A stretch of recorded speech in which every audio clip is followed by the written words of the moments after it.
and you won't believe the exact shade of marble in my foyer. The heiress across the table was still talking, but Cha Hyun-woo wasn't listening.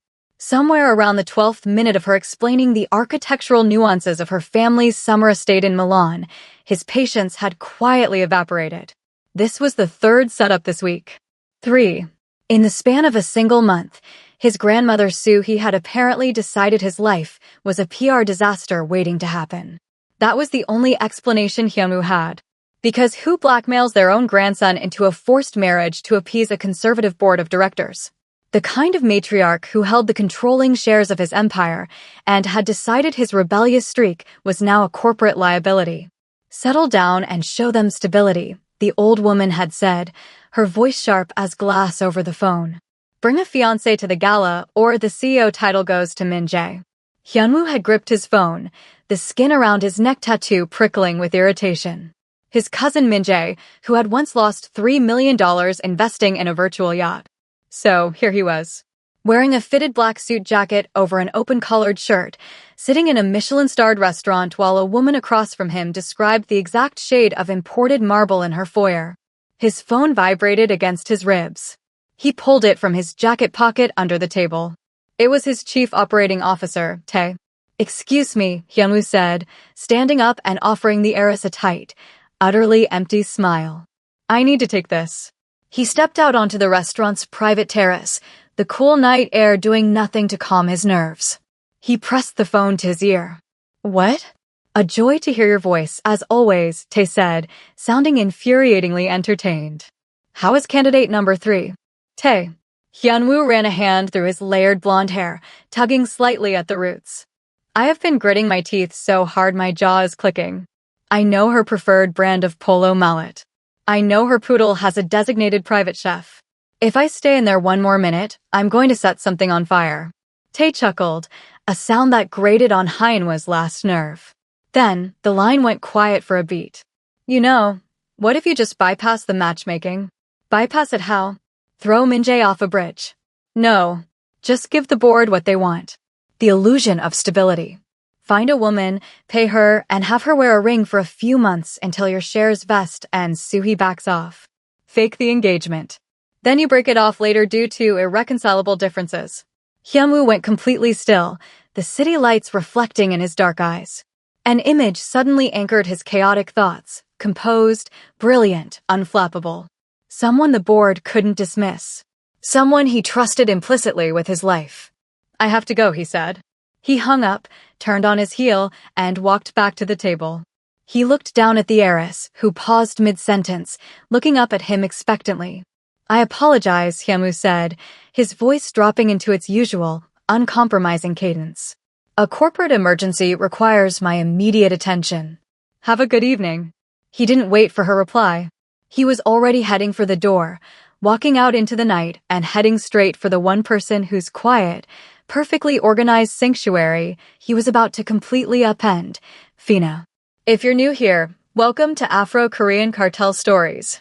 Subscribe and hit that notification button is free. Before you keep watching, you're going love and want to follow this one all the way through. Hyun-woo pushed open the heavy glass door to Fina's office without knocking. The loud city noise outside vanished, replaced by the quiet, peaceful hum of her neat, beige and white workspace. Fina sat behind her desk in a black office chair. She wore a light taupe blazer and thin, dark glasses. Her long, straight black hair fell smoothly over her shoulders. She was reading something on her computer, her face soft but very serious. She looked completely elegant and perfectly in control. Before Hyun-woo could even say a word, his phone rang again. It was a sharp, angry sound. He pulled it out and looked at the screen. "Grandmother Soo-hee." He stopped right in the middle of the room and answered. "Grandmother." Hyun-woo, her cold voice came through the speaker. Fina looked up, her dark eyes watching him closely. "I am done playing games. The board meets the morning after the gala this weekend. If you do not walk into that ballroom with a respectable fiancé, you are out. I will give the CEO title to Min Jae." Hyun-woo's jaw tightened. "Min Jae is a fool who loses money for fun. Min Jae is safe," Soo-hee snapped back. "You look like a rebel." The board wants a family man they can trust, not a wild boy with a neck tattoo. Bring a bride or pack your desk. The line went dead. Hyunwoo slowly pulled the phone away from his ear. He tossed it onto the soft leather couch. The room was totally silent. He stood there for a moment, breathing hard. Wearing his fitted black suit jacket with the top buttons of his white shirt left open, he looked dangerous, cornered, and desperate. Fina just watched him. She did not panic. She sat perfectly still, looking like a calm, smart professional. "Trouble?" she asked in her smooth, quiet voice. He walked over to her desk. He did not sit in the guest chair. Instead, he leaned forward and planted both of his hands flat on the polished wood. He leaned in very close. His sharp face was intense. His ash-blonde hair fell slightly into his eyes. He stared right into her calm eyes. He needed someone brilliant.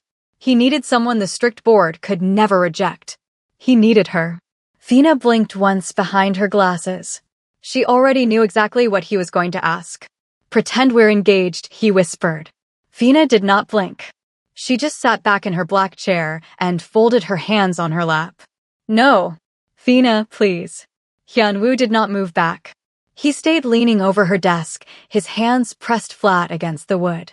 His voice was rough and tired. "If I walk into that gala alone, my grandmother takes everything. She will hand the company to Min-jae. You know what he will do to this place. I am your friend, Hyunwoo. Not your fake bride," she said calmly. But inside, her heart gave a hard, painful jump. "You're asking me to lie to your family, the board, and the entire city. It is a terrible idea. It is the only idea I have." The room went totally quiet. He did not leave. He did not shout or order her around like a boss. He just stayed there, leaning over the desk, looking down at her. Fina looked at him. She really looked at him. She looked past the sharp jawline, the expensive black suit, and the tough neck tattoo. She saw the boy she had known for 7 years. She saw the friend who always protected her, now looking completely desperate and trapped. If she said no, he would lose the empire he had worked his whole life to build. She let out a slow, quiet breath. "Fine," she said softly. "I will do it."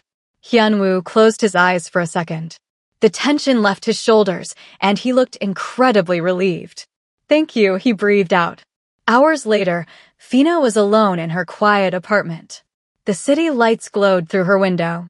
She sat on the edge of her bed, still wearing her beige blazer, and looked at the clock on her nightstand. She gave herself exactly 10 minutes. For 10 minutes, she let herself feel it.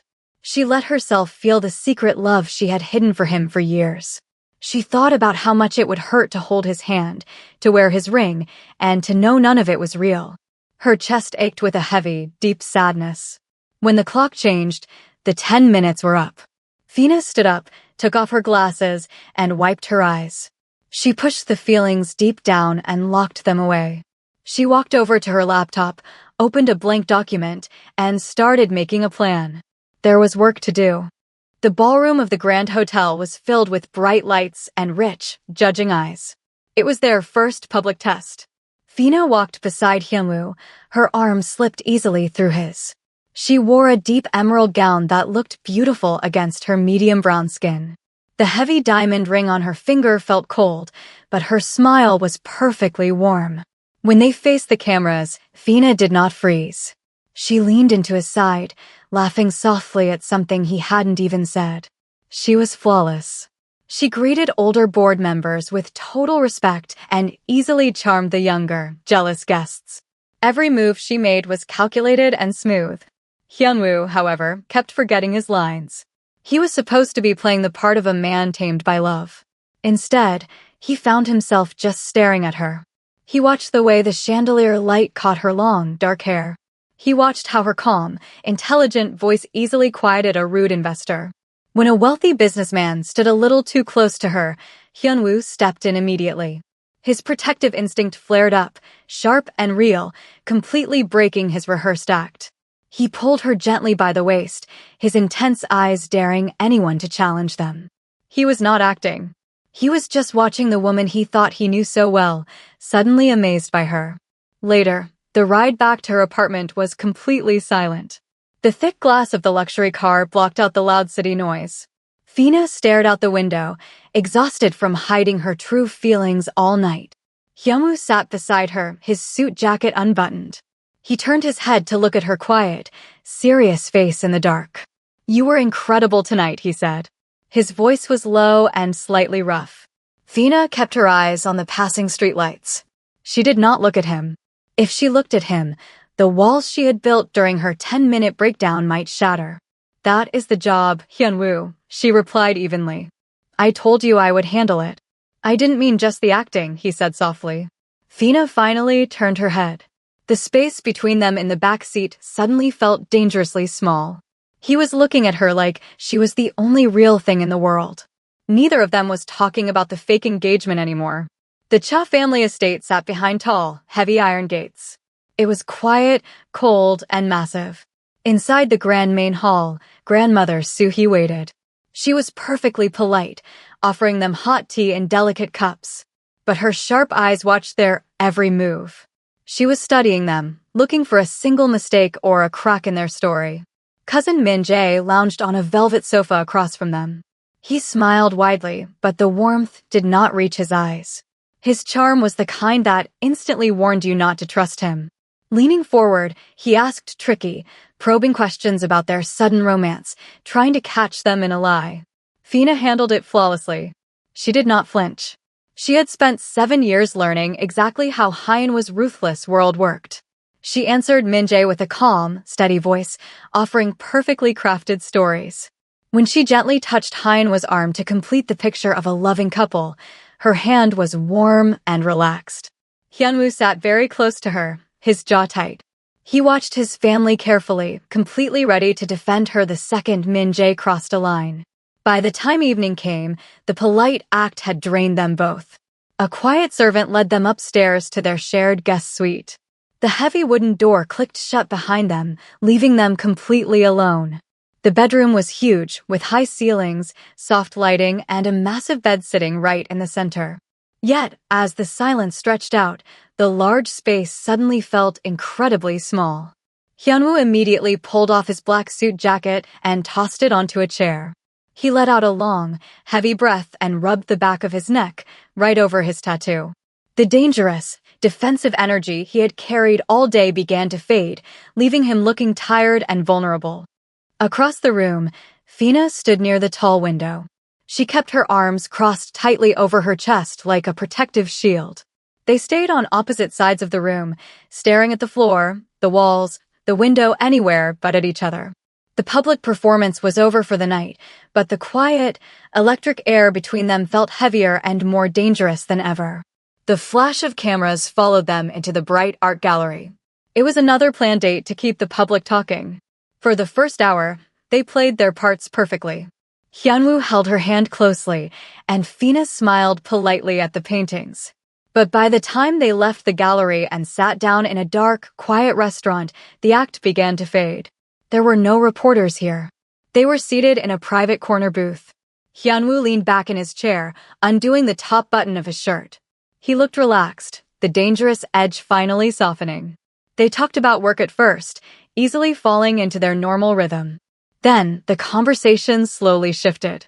"Do you ever think about the real thing?" Fina asked softly, resting her hands on the table. "After all of this is over, what kind of woman do you actually want to marry?" Hyunwoo looked thoughtfully at the candle between them. He did not even have to think about it. "Someone who does not care about the company or the money," he said, his voice deep and quiet. "Someone who can stand in the middle of my chaotic life and stay completely calm. A woman who sees right through my bad attitude and knows exactly who I am underneath." He looked up, meeting her eyes directly. "Someone brilliant. Someone who does not run away when things get hard. Honestly, Fina, I just want someone who makes me feel like I do not have to fight the whole world every single day." He smiled a small, honest smile. He had just described Fina perfectly. Every single word was exactly who she was. But as he took a sip of his drink, Fina saw the awful truth in his relaxed face. He had no idea he was talking about her. To him, this dream woman was still a stranger he hoped to meet one day in the future. He still only saw her as his best friend. The pain hit Fina's chest so hard she could barely breathe. The heavy fake diamond on her finger felt like a cruel joke. She stood up carefully, forcing her face into a perfect, polite mask. "Excuse me," she said, her voice completely steady. "I need to use the restroom." Hyunwoo nodded, totally unaware of the damage he had just done. Fina walked into the bright, empty restroom and locked the door. She gripped the edge of the cold sink, bowed her head, and closed her eyes. She stayed exactly like that for 4 minutes, forcing her breaking heart back into its cage. The private meeting happened the next morning. Grandmother Soo-hee did not ask for Hyunwoo, she only wanted to see Fina. When Fina arrived back at the Grand Cha estate, a servant led her into a bright, quiet sunroom. Soo-hee sat by a large window, pouring hot tea. She did not look strict or angry today. Instead, she looked very peaceful. "Sit down, Fina," Soo-hee said softly. Fina sat on the edge of a velvet chair, keeping her back straight. She wore her professional beige blazer, using it like armor. "I have watched my grandson for his whole life," Soo-hee began. She pushed a delicate teacup across the table. "He is wild, stubborn, and completely blind to what is right in front of him. But I am not blind." Fina kept her face perfectly calm, but her heart started to race. "I know the engagement is a trick to save his company," the older woman said simply. Fina opened her mouth to defend Hyunwoo, ready to use their practiced lies. But Soo-hee raised a gentle hand to stop her. "Do not pretend," he said. Her voice was not mean or hostile. It was incredibly kind. "I also know that while the ring is a lie, your feelings are not. I see how you look at him when he is not paying attention. And I see how much this act is breaking your heart." That soft, unexpected kindness ruined Fina's control. For 7 years, she had been the perfect executive and the loyal best friend. She had built thick, heavy walls to protect herself. But looking into the older woman's understanding eyes, those walls finally fell down. Fina took a slow, shaky breath. She took off her thin glasses and wiped a tear from her eye. Then she stopped hiding. She told Soo-hee the whole truth. She talked about loving Hyunwoo in secret for years, about the terrible pain of the fake smiles, and the heavy weight of the diamond ring that meant absolutely nothing to him. Soo-hee just listened quietly, offering a sad, knowing smile. An hour later, Fina walked into her dark, empty apartment. She slowly pulled the heavy ring off her finger and set it on the table. Then, she opened her laptop, found the earliest flight out of the country, and booked a one-way ticket. Hyunwoo stepped out of the elevator on the top floor. He felt a rare sense of victory. The plan had worked. Grandmother Soo-hee had called his office that morning to give her official approval of the engagement. The conservative board was satisfied, and his position as CEO was completely safe. He could not wait to tell Fina they had won the war. He pushed open the heavy glass door to her suite, expecting to see her calm face behind the black desk. But the room was completely silent. The lights were dimmed. Her desk was perfectly clean, stripped of her laptop, her favorite pens, and her neat stacks of files. Hyunwoo stopped in his tracks. A cold feeling settled in his stomach. The dangerous, confident energy he had carried all morning instantly vanished. Fina's assistant walked out of the back room holding a small cardboard box. She looked up, her expression tight and sad. She did not say a word to him. She just walked over and handed Hyunwoo a thick, white envelope with his name written on the front. He tore it open, his hands suddenly unsteady. Inside were formal legal papers. It was a notice ending her contract with his company. She was resigning from his retainer, completely cutting her professional ties to his world.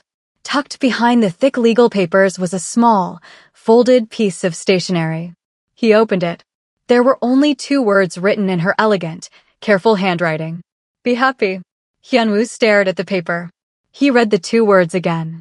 The quiet, empty office seemed to ring loudly in his ears. His mind raced back to the dark restaurant, to the clear pain in her eyes when he had described his perfect woman. He remembered how she had crossed her arms tightly in the guest room, trying to protect herself. Suddenly, the heavy truth hit him like a physical blow. The empire, the board, the wealth, none of it mattered. He had been completely blind. He had asked the woman who secretly loved him to play the role of his fake bride, forcing her to smile while he unknowingly broke her heart. The cold victory turned into pure panic. He dropped the legal papers onto the empty mahogany desk, turned on his heel, and ran. Hyunwoo moved through the crowded airport terminal with the exact same dark, focused energy he used to destroy rival companies in the boardroom. People quickly stepped out of his way. His sharp jaw was locked tight, and his black suit jacket flew open as he walked fast. But for the first time in his life, his hands were not steady. They shook slightly as he checked the bright departure screens. Gate 14. He jogged down the long, shiny hallway. His chest burned, but he did not slow down. If he missed her flight, he knew he would lose the only real thing he had ever had. He turned the corner at Gate 14 and stopped. She was sitting quietly in a row of gray chairs near the window. She wore her simple, elegant beige blazer, looking completely calm and put together. Her small suitcase sat next to her feet. Hyunwoo took a deep breath and walked straight toward her. Fina looked up. She saw him coming. For a second, her whole body went completely still. She did not stand up, and she did not try to run away. She had spent 7 years facing his chaotic world without blinking, and she was never a woman who ran from a fight. But as he got closer, her dark eyes did something she could not control. They filled with a deep, sudden warmth, and the heavy walls she had built finally broke apart. He stopped right in front of her. He looked down at her beautiful, serious face. He was breathing hard, and his layered blonde hair was messy. He did not care who was watching. He did not care about the company, the board, or his grandmother's strict rules. He slowly dropped to one knee right there on the airport floor. Fina gasped softly, her hands gripping her purse. She looked at the man who had always been her best friend, the wild billionaire who was finally looking at her with clear, open eyes. He did not give a long, practiced speech. He did not talk about business, contracts, or keeping up an act. He reached out with his shaking hand, gently took her soft fingers in his, and looked deep into her eyes. "Will you marry me for real?" he whispered. The late afternoon sun poured golden light over the quiet garden. There were no flashing cameras, no judging board members, and no strict rules to follow. It was just a small group of family and close friends gathered under the green trees. For the first time, Hyunwoo was not wearing a sharp black suit. He stood at the end of the flower path in a simple, soft white shirt with the sleeves rolled up. His blonde hair was loose, and the tattoo on his neck caught the sunlight. He did not look dangerous or cornered anymore. He just looked like a man who had finally found his way home. When the soft music started, Fina walked toward him. She had left her heavy beige blazer and professional armor behind. She wore a beautiful, flowing white dress. Her dark hair was down, and her face was bright and open. She was not acting or pretending to be a flawless executive. She was just Fina, completely real and completely his. When she reached him, he gently took both of her hands. His hands were completely steady now. They did not recite a fake story or read from a script.